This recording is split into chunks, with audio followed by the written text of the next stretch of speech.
What's up everyone, Bryan here from Xact IT Solutions. Welcome to another edition of Guess Who Got Hacked and Attacked this week.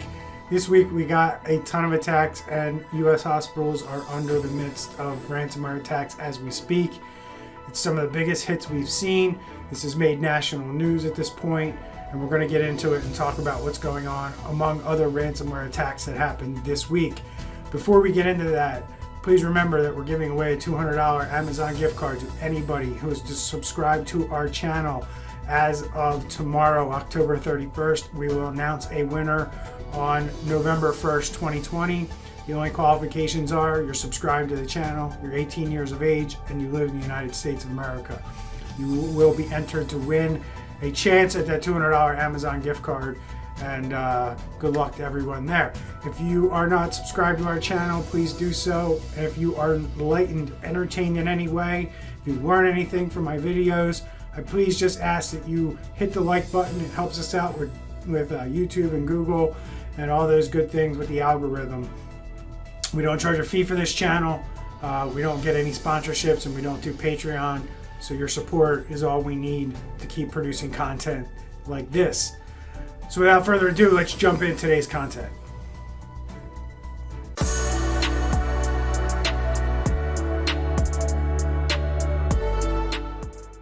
All right, so made national news finally. I was actually watching the news last night, and they started talking about this. A very large ransomware threat against United States Hospital has gone underway. I actually have some friends that work in some pretty big hospitals around the country, and they were already trying to take reactive/proactive precautions. Basically, the FBI called the CEOs of a lot of hospitals directly and told them what the threat was, what they need to do to protect themselves. And I heard things like, hey, they're taking away access to our Dropbox, they're taking away access to our personal email. Quite frankly, they should never have access to that stuff from the hospital network in the first place.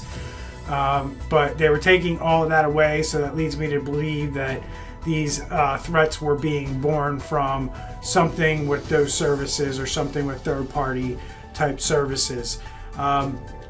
Among other ways, we don't exactly know what the attacks are. I'm just going off of the information that I see out there and the information that I've been told by hospital workers. So as you can see up on the screen, NBC News reporting more hospitals hit by ransomware as feds warn about cyber attacks.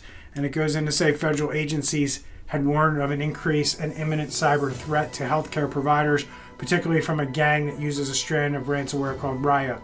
Now, Ryuk is the ransomware as a service. It's run by Russian hackers. We've talked about this on this channel plenty of times before. I'm not going to go into that today because we have a lot to get through. There are plenty of other videos on this channel that discuss Ryuk in great detail. I actually did one video where we detailed the ransomware Ryuk and how it's deployed and how it works and etc. And we also did a video yesterday about the Rebel hacking group and how they work with ransomware as a service. So if you want to learn about any of that, ransomware as a service or Ryuk in particular, check out our older videos.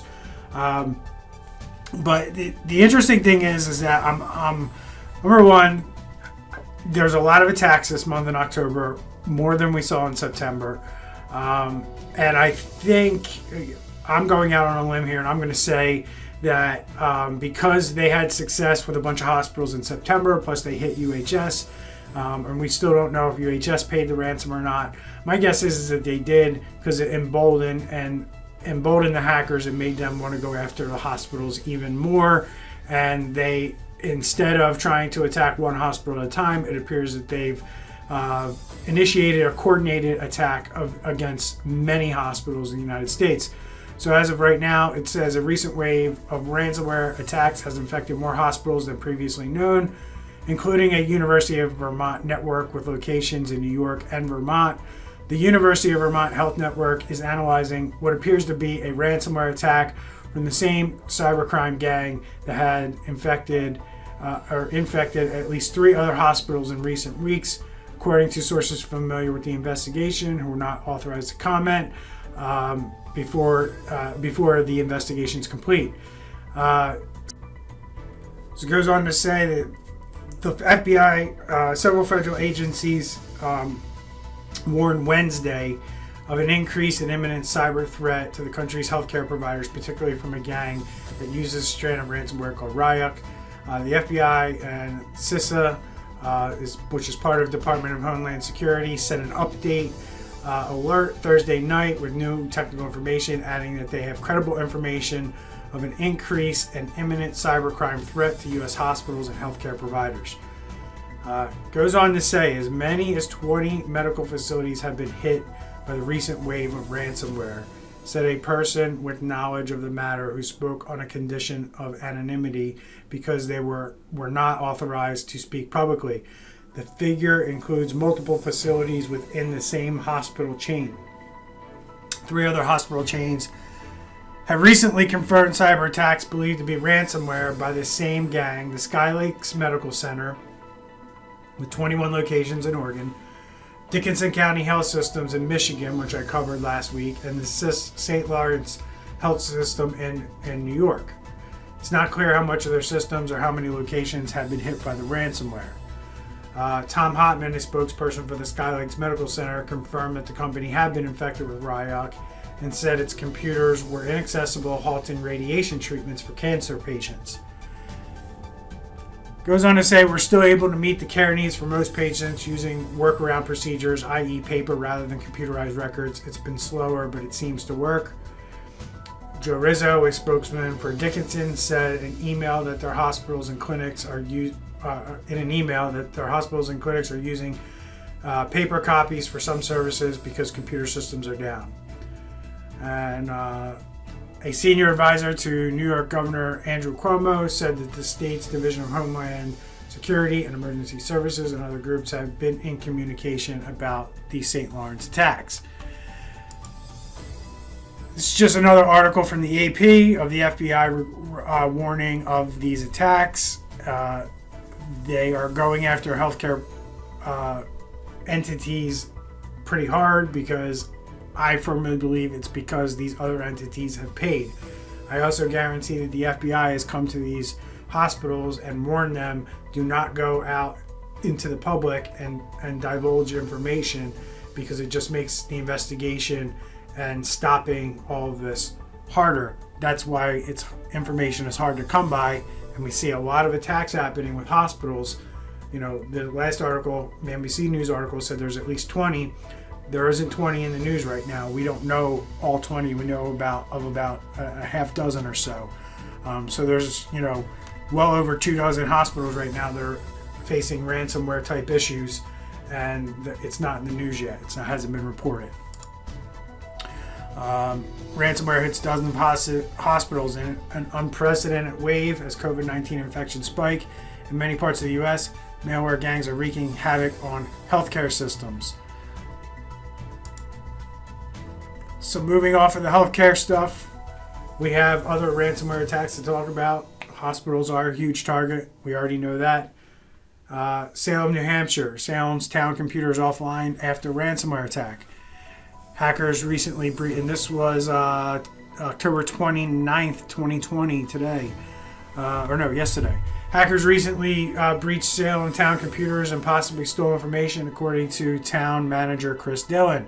Computer systems have been offline, Dillon said, and town employees are working around the clock to resolve ongoing disruption that this has caused. He said Thursday that the systems will remain offline until the town is confident they can be back online securely.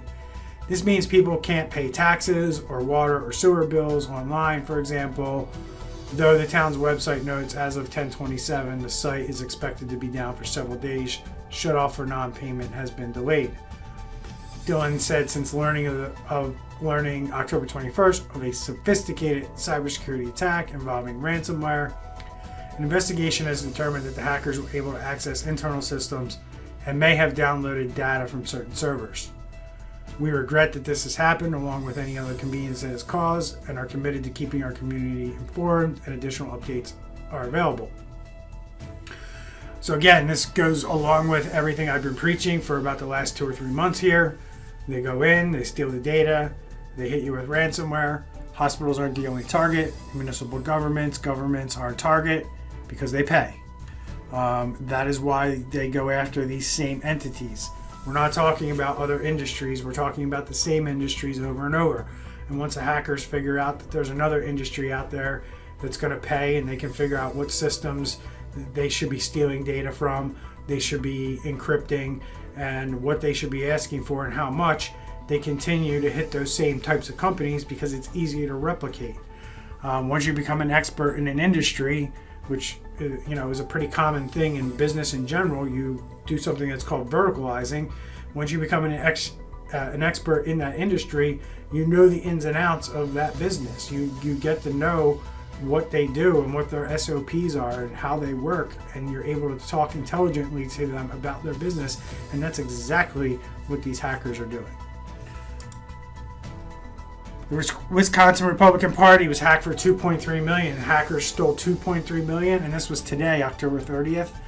Hackers stole $2.3 million from Wisconsin Republican Party account that was being used to help re-elect President Donald Trump in the key battleground state. The party chairman told the Associated Press on Thursday, and the party noticed that suspicious activity on October 22nd and contacted the FBI on Friday. Said the Republican Party chairman Andrew Hitt. Hitt said the FBI is investigating. FBI spokesman Leonard Peace did not immediately return a message seeking comment, which probably wouldn't happen. Furniture giant Steelcase hit by suspected ransomware attack. A multi-billion-dollar furniture maker has become the latest big name apparently hit by a major ransomware attack. This was, not exactly sure when this was posted. I think this was earlier in the week because I remember reading it somewhere else earlier in the week, but I don't see a date here. Weird.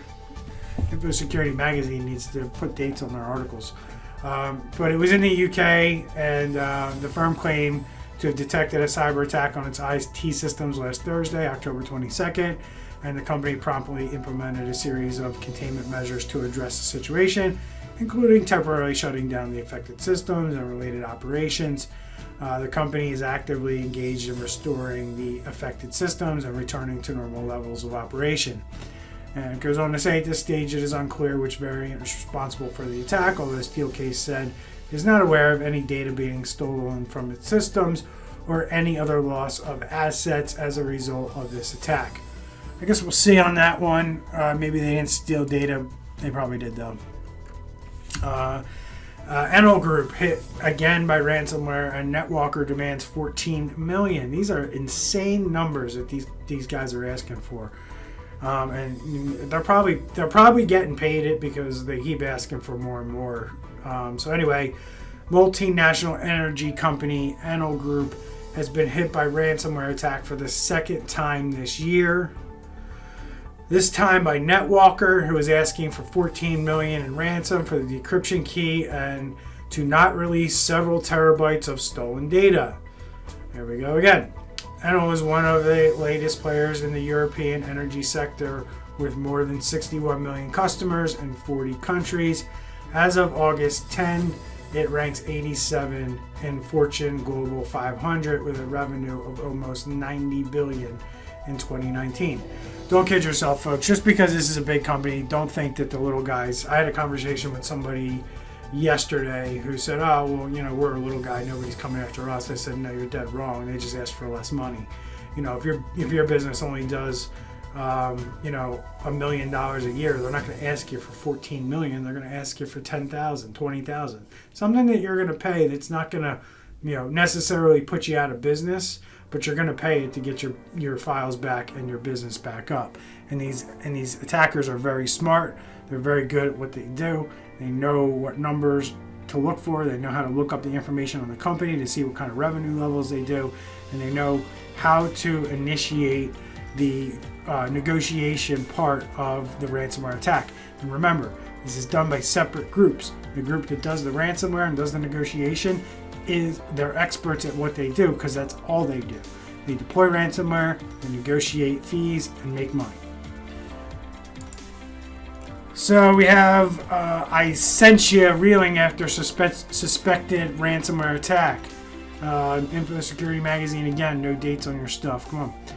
Media monitoring giant Essentia has revealed that it is currently dealing with a major security incident disrupting some online services.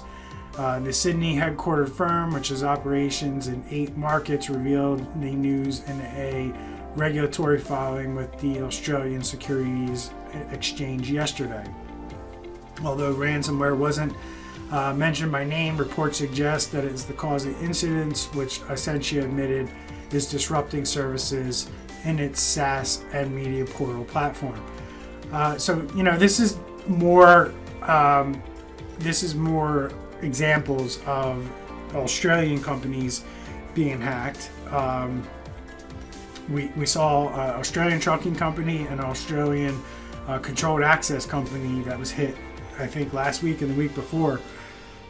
So there's a lot of big companies here in Australia that are getting hit pretty hard by ransomware. Boyne Resorts, I believe this is in Michigan. This was posted the other day, October 26th. Boyne Resorts hit by ransomware attack. Boyne Falls, Boyne Resorts online systems were hit by a ransomware attack last week that forced it to shut down part of its network, according to multiple reports. It is the latest in a series of ransomware attacks involving the travel industry. Now, I am not aware of a ton of ransomware attacks hitting the travel industry. At least it's not as prevalent as other industries. But every industry is a target, folks. Don't think that just because businesses in your industry aren't hitting the news that they're not getting attacked. We know of law firms. We know of CPA firms. We know of advertising agencies. We know of a lot of small businesses that get hit with ransomware. It is the latest in a series of ransomware attacks involving the travel industry. Travel in 2019 became the second most targeted industry by cyber criminals, according to the technology news website SiliconANGLE. The financial industry remains the most targeted. I don't know if that's true, because yes, the financial industry is the most targeted, but the healthcare and the hospitals are a huge target, especially in the last few months. Ransomware is malicious software that encrypts computer files, and technology news website Bleeping Computer first reported the Boyne Resorts attack and said it affected the company's corporate offices and then spread to the company's information systems. Boyne Resorts posted this notice on its website. Boyne Resorts recently became aware of potential security incident impacting some of our systems. In response, we immediately took our systems offline, initiated an investigation, engaged a third-party cybersecurity firm to assist with our response, and notified law enforcement. Our IT team is currently working around the clock to repair the affected systems and services, and will bring them back online safely. Our investigation remains ongoing to determine the scope of the incident. We are committed to working with our partners, law enforcement, and customers to address any issues and continuing to enhance the security of our systems. All right, so it looks like they're on their way to try and recover from here, and it's not good. PAL-based medical supplies manufacturer D Royal Industries suffers ransomware attack. Knoxville News Sentinel. This was October 27th. Looks like a Tennessee-based company, D Royal Industries. The PAL-based medical supplies manufacturer with an international presence suffered a cyber attack last week, a representative confirmed to Knox News Tuesday. Chief Administrative Officer Rebecca Harmon said the Royal was working with the FBI after the company experienced what she described as a ransomware attack. During a typical ransomware attack, hackers infiltrate computer networks, lock down data, and demand payment to restore access. Harmon said she could not provide details about how and to what extent the Royal was affected. She said the company was back operational Tuesday afternoon, though the Royal's public website was still down. It displayed a message that read, "We are undergoing maintenance and will be back soon." Experts say it can often take weeks, if not longer, to determine the full extent of a ransomware attack. Knoxville City leaders learned that firsthand when city servers were struck by a ransomware attack in June. Officials quickly said they believed no data had been compromised, but hackers later leaked employee and personal information online, which is what we talk about on this channel all the time. We talk about hacks that go down and organizations that come out and say no data has been stolen to their knowledge, and then a month or so later, we find out the data was actually stolen, the data was exfiltrated, and a lot of times the hackers use this stolen data to extort money out of the organizations even more. So if you watch this channel enough, or if you have time, go back and please watch some of our other videos. We talk about this stuff extensively. We talk about the latest tactics that these guys are using against organizations. You need to be aware of this stuff because you're not going to win this war with these cyber criminals if you don't know the tactics that they're using to penetrate these companies. And if you just turn a blind eye to this stuff, you're going to get attacked because there's a lot of things that you have to do, and things change almost on a week-to-week basis. It's a very much a cat and mouse game right now with cybersecurity, and who has the upper hand is debatable, but in my opinion, based on all the attacks I see, all the things that I know about this industry, I got to tell you, the cyber criminals are winning the war right now. And I don't know when that tide's going to turn, but I think that if businesses start thinking about the unintended consequences of paying that ransom, they'll really think through their strategy of doing that. And, you know, that's one surefire way that's going to stop these guys. You cut off their income, they can't grow.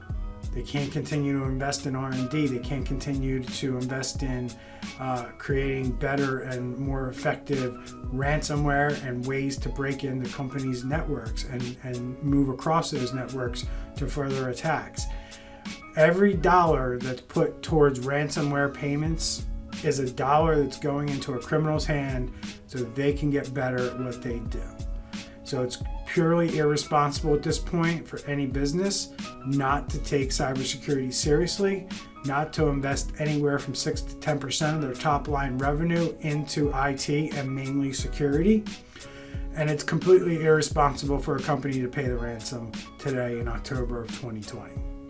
That's it for today, folks. If you liked anything I had to say here, please hit the like button down below and maybe consider subscribing to our channel. If you want to work with my company in any way with cybersecurity or IT managed services, head over to our website, xitx.com, hit the Contact Us button. Somebody will happily reach out to you to discuss whatever's on your mind around IT or cybersecurity. And that's it. This will be the last video for Cybersecurity Awareness Month. We will be we're announcing our winner of our Amazon gift card on Sunday. So take a look for that video, and we'll see you all on the other side. Have a great weekend. Take care.